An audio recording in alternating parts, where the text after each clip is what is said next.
Армысыздар, құрметті көрермен. Сіздермен бірге Қали Әубәкіров, Қаражашы күту пұрнасы.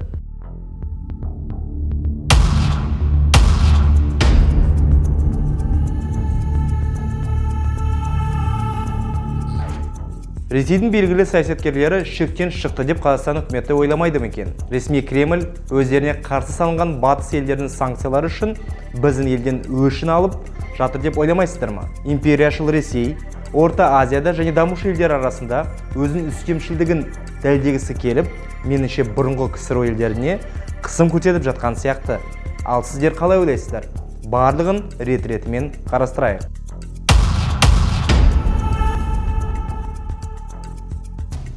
Владимир Жириновский, Соловьев, Никонов, Федоров және басқа аузына келген айтатын Ресейдің танымал саясаткерлері болып табылады. Бірақ айтқан сөздерінде жан бар ма? Ақиқат қандай? Неге олардың ауыздарына ешкім қақпа бола алмайды? Бұл сұрақтар көпшілікті мазалайтыны сөзсіз. Путиннің өзі бастаған әңгімені қол астындағы қандендері сәйкесінше қолдап, жалғастырып жатыр. Интересов Казахстана как государства. Я уже говорил, что он совершил совершенно уникальную вещь. Он же создал государство на территории, на которой государства не было никогда. У казахов не было государственности никогда. Он ее создал. В этом смысле он для постсоветского пространства уникальный человек. И для Казахстана тоже. Но, повторяю, дело не только в нем. Дело в настроениях общества, большинства, подавляющего большинства общества. И вот... Жоғарыда аталған Ресейдің саясаткерлері бұрын еліміз не халқымыздың намысына тиетін сөздерді шамалап айтып жатса, соңғы уақытта өршіп кетті. Ақпараттық қысым үдеп жатыр. Қазақтың да шыдамы таусылып жатқан сыңайлы.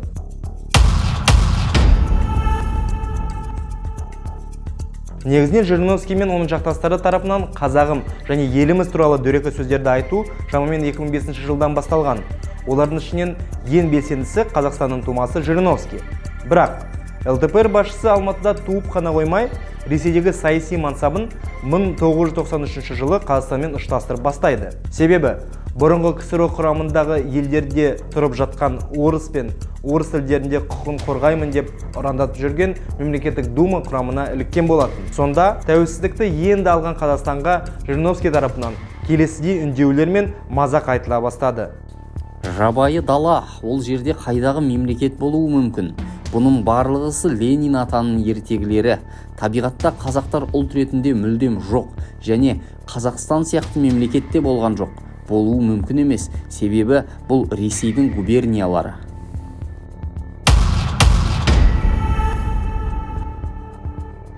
Мың 1993 жылы Жириновский сайлау алды кампания кезінде Қазақстанды Ресейдің уезі деп жасаймын, Байқоңыр ғарыш айлағын тартып аламын деп уәде берген көрінеді. Сонымен тоқтамай, елдің туын өртеп, Қазақстаннан көшіп кеткенін 40 жылдығын тойлап жүрген. Ақыры ол, осындай әрекеттерді негізге алып, дәстүрлі түрде 12 жыл қайталап жүрді. Ақыры 2005 жылдың қаңтарында Эхо Москвы радиосының эфирінде қазақтарды африкалық тайпаларға теңеп, Қазақстан сияқты мемлекет болған жоқ деп айтты. Сонымен қатар, Қазақстан Ресей шекарасын қайта қарау жөнінде талап қойды. Ол кезде Жириновский қарапайым депутат емес, Ресей Федерациясын білдей мемлекеттік дума төрағасының орынбасары лауазымында болған. Сәйкесінше, ресми Астана дипломатиялық жанжал көтеруге мәжбүрлі болды. Оған елімізге кіруге тыйым салынып, ұлтаралық қақтығыс туғызды деп айыптаған болатын. Жириновский сол жылы шілде айында түк болмағандай Мәскеудегі Қазақстан елшілігіне келіп, мадақтар айтып, жел жіберді де Алматыға келуге өтініш сұрады. Содан соң арада тағы 16 жыл өтті. Бірақ бір жартас, баяғы жартас. Жириновский қазақтарды және Қазақстанды әлі де мазақ етіп жүр. Ал біздің билік әлі де үнсіз.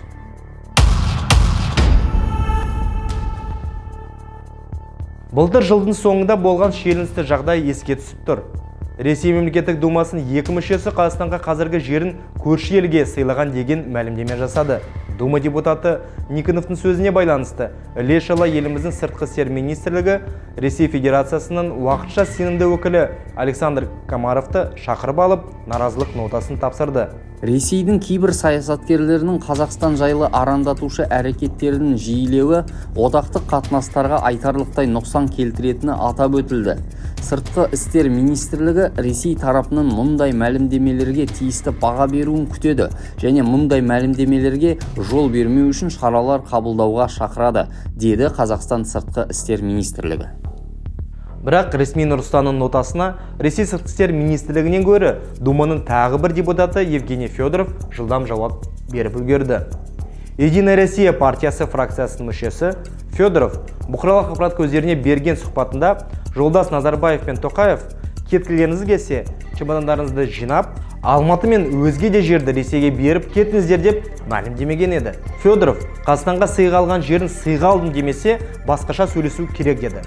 Оның сөзінше Ресей Думасының депутаттары 1990 жылы Совет одағы жоғары кеңесін қабылданған СССР құрамындағы республикалардың СССР құрамына шығу тәртібі туралы заңды негізсіз деп санау және сол заң бойынша СССР құрамынан шыққан республикалардан жерді қайтарып алу туралы бастама көтеріп жүрген еді.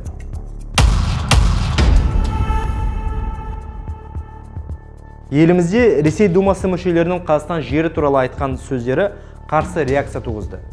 Әлеуметтік желілерде пікір білдірген қолданушылар арасында 2014 жылы жазда Ресей президенті Владимир Путиннің жастармен кездесудегі сөзін еске салғандар болды. Путин Қазақстанның сол кездегі президенті Нұрсұлтан Назарбаевқа баға бере келе, ол ешқашан мемлекет болмаған аумақта мемлекет құрды. Қазақтарда ешқашан мемлекеттілік болмаған деп мәлімдеген еді. Сол жолы Путин Евразия одағын құру идеясы да Назарбаевқа тиесілі екенін айтқан болатын. Қазақстан парламенті депутаттары да үнсіз қалған жоқ. Никоновтың сөзіне қарсы пікір білдірген сенатор Мұхтар Құл-Мұхаммедтен кейін парламенттің тағы бірнеше халық қалаулысы қосылды. Ақ жол мен Қазақстан халық партиясы, бұрынғы Қазақстан коммунистік халық партиясы Ресей депутаттарының сөзіне қарсы мәлімдеме жасады.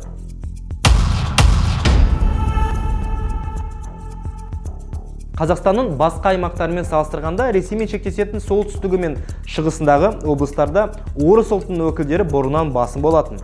1999 жылдың соңына қарай Қазақстан арнаулы қызметі Шығыс Қазақстан облысында сепаратистік көңіл күйді қоздыруға талпынған 22 адамның 12-сі Ресей азаматы қолға түскенін хабарлаған.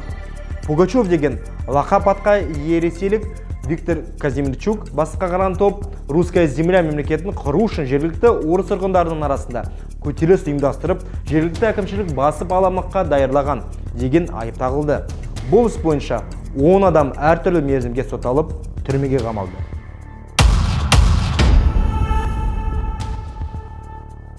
Кім қалай не айтса да, Ресей тарапынан Қазақстан туралы намысқа тиетін сөздерді қарапайым адамдар емес, саяси жоғары лауазымы бар адамдар айтып жүр. Ең қызығы, бұл үрдіске 20 жылдан асыпты және жоғарыда ескерткендей соңғы уақытта үдеп кетті. Атап айтқанда, былтыр маусым айында Ресей президенті Владимир Путин ресейлік телеарналарға берген сұхбатында Совет одағын құрған кезде одаққа кірген елдер Ресейдің көп жерін алып, кейін шыққанда орыс халқының сыйлығын бірге алып кетті дейді. Ал биыл сәуірдің басында Ресей мемлекеттік думасының депутаты Владимир Жириновский Қазақстанға тағы да шүйлікті. Ресей либерал-демократиялық партиясының көшбасшысы Владимир Жириновский Қазақстан аумағында 300 жыл бұрын негізінен жоңғар тайпалары болғанын айтып, Павлодар қаласындағы 30 көшенің атын қазақшалауға қарсы шықты. Оның сөзінше, еш нәрсе ұмытылған жоқ. Орыс әлемі өз территориясын қалпына келтірді. Бұл туралы Жириновский өзі жетекшілік ететін Ресейдің либералды демократиялық партиясының YouTube-тағы ЛДПР ТВ арнасынан айтты. Павлодар қаласындағы 30 көшенің орысша атауын қазақшаламақшы. Сендер өздерің қала салып, соның көшелеріне қазақша атау беріңдер. Бөтен қалада не істеп жүрсіңдер? Бірінші Петр кезінде ол жерге тұз өндірушілерді қорғау үшін форпост қойылған. Ол жерде ешқандай мемлекет болған жоқ. Арасында көшпенділер болды. Орынбор мен Павлодарда тұз болды. Қазақстан 300 жыл бұрын сендер қайда болдыңдар? Жоңғар тайпалары болды. Бірақ жоңғар тайпаларының мемлекеті болған жоқ. Ешкім еш нәрсені ұмытпайды. Орыс әлемі, орыс аумағы өз территориясын қалпына келтіреді, тәртіп орнатады, деді Жириновский.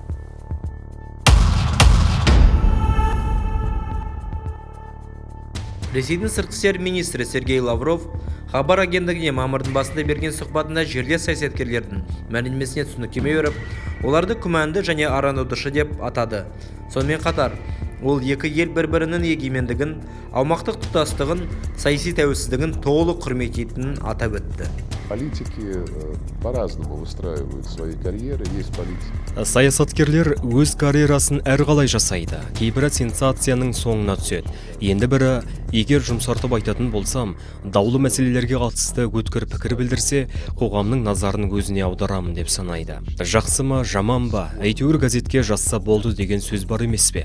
Бұл да бір себеп шығар. Қазақстанға қатысты Ресей Федерациясының саясатын айқындайтын тұлғалар тарапынан мұндай мәлімдемелер айтылған жоқ, айтылмайды да. Екі ел арасындағы келісімдердің мәні біз егемендігімізді, аумақтық тұтастығымызды, саяси тәуелсіздігімізді толық құрметтейміз. Біз мемлекеттердің басшылары келісіп қол қойған, парламенттеріміз мақұлдаған құжаттар негізінде одақтастық қарым-қатынасты дамытып келеміз. Нәтижесінде Лавров мырза осы арнайы дайындалған сұхбат арқылы қандай мақсатқа жетемін деп ойлайды.